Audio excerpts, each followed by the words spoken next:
എല്ലാവർക്കും എൻ്റെ നമസ്കാരം. ഓം ശ്രീ ഗുരുഭ്യോ നമ, ഓം ശ്രീ ഋഷിഭ്യോ നമ, ഓം ശ്രീ പരമഋഷിഭ്യോ നമ, ഓം ശ്രീ പരാശക്തിയൈ നമ. ഋഗ്വേദത്തിലെ 1-ാം അധ്യായത്തിൽ 145-ാമത്തെ മന്ത്രമാണ് ഇവിടെ പറയാൻ വേണ്ടി പോകുന്നത്. ത്വം ഹോതാമനുർഹിതോ അഗ്നേയജ്ഞേഷു സീദതി അഗ്നേയജ്ഞേഷു സീദസി സേമന്നോ അധ്വരം യജ. ഇതാണ് മന്ത്രം. അന്വയം: അഗ്നേ മനുഹിത ഹോതാ യത്വം യജ്ഞേഷു സീദസി സത്വം ഇമം അധ്വരം യജ. മനുഹിത, മനുഷ്യന് ഹിതകാരിയായിട്ടുള്ള. ഹോതാ, ഹോതാവ്. യജ്ഞേഷു സീദസി, ഹോമനിഷ്പാദകനായി യജ്ഞവേദിയിൽ സ്ഥിതി ചെയ്യുന്നു.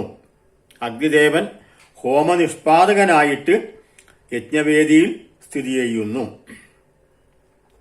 സ ഇമം അധ്വരം യജ, ഈ ഹിംസാരഹിതമായിട്ടുള്ള യജ്ഞം. അധ്വരം എന്നതിന് ഹിംസാരഹിതമായിട്ടുള്ള കർമ്മം എന്നാണ് അർത്ഥം. യജ, യാഗം ചെയ്താലും അഥവാ യാഗം നടത്തിയാലും.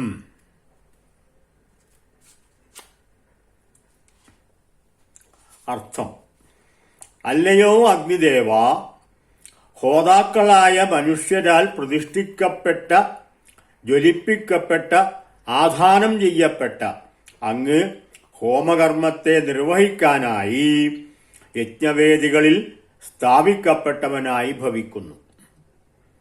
അഗ്നിയെ ഹോതാക്കൾ യാഗവേദിയിൽ പ്രതിഷ്ഠിക്കുന്നു.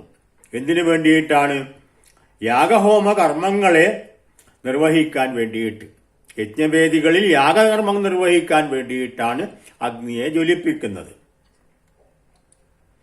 അഹിംസാപൂർണമായ ഈ യജ്ഞം, അധ്വരം, അങ്ങ് പൂർണമായി നിർവഹിച്ചു തന്നാലും.